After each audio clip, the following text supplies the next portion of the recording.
PM Ujjwala योजनेअंतर्गत 300 रुपयांच्या अनुदानाची मुदत एका वर्षासाठी वाढवण्याचा निर्णय पंतप्रधान नरेंद्र मोदी यांच्या अध्यक्षतेखाली झालेल्या केंद्रीय मंत्रिमंडळाच्या बैठकीत घेण्यात आला आहे। 2024-25 या वित्तीय वर्षात लाभार्थी अनुदानित किमतीवर 12 सिलेंडर घेऊ शकतात।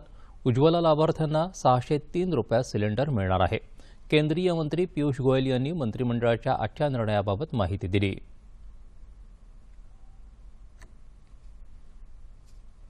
अंतर्राष्ट्रीय महिला दिवस के उपलक्ष्य हमारी माता बहनों को तोहफे के रूप में जो 300 रुपए टारगेटेड सब्सिडी प्रधानमंत्री उज्ज्वला योजना के लाभार्थियों को दी जाती है, जिसकी अवधि 31 मार्च 2024 तक थी, उसको 1 वर्ष के लिए बढ़ा दिया जाए और अब 300 रुपए प्रति सिलेंडर हर वर्ष 12 सिलेंडर तक की सीमा तक हमारे प्रधानमंत्री उज्ज्वला योजना के लाभार्थियों को 31 मार्च 2025 तक यानी 1 साल की अवधि बढ़ाते हुए लगभग 10 करोड़ से अधिक परिवारों को ये लाभ मिलेगा।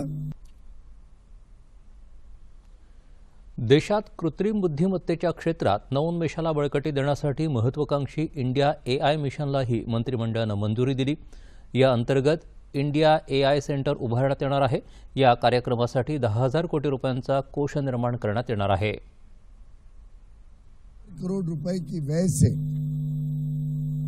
एक बड़ा ही एम्बिशियस इंडिया एआई मिशन जो आर्टिफिशियल इंटेलिजेंस के क्षेत्र को और इसमें जो इनोवेशन जो शोध हो रहा है उसके पूरे इकोसिस्टम को और प्रोत्साहन देने के लिए 7 प्रमुख अंश पर ध्यान देते हुए एक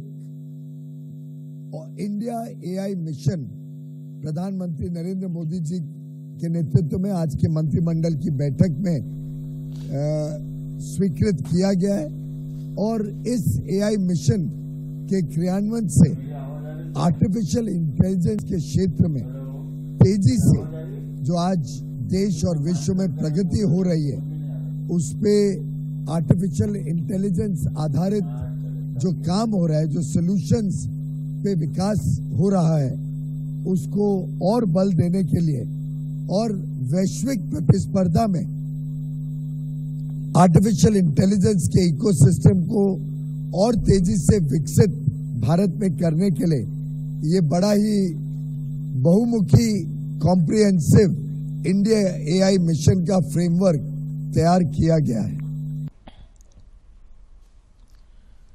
कच्च्या तागाच्या किमान आधारभूत किमतीत 5.6% वाढ करण्याचा निर्णय देखील मंत्रिमंडळानं आज घेतला। 40 लाख ताग शेतकऱ्यांना याचा फायदा होणार असून पश्चिम बंगालला सर्वात मोठा लाभ होणार आहे। केंद्रीय कर्मचाऱ्यांच्या महागाई भत्त्यात 1 जानेवारीपासून 4% वाढ करण्याचा निर्णय देखील घेण्यात आला आहे। या कर्मचाऱ्यांना महागाई भत्ता आता 50% झाला आहे। 49 लाखांहून अधिक कर्मचारी आणि जवळपास 68 लाख निवृत्ती वेतनधारकांना याचा फायदा होणार आहे।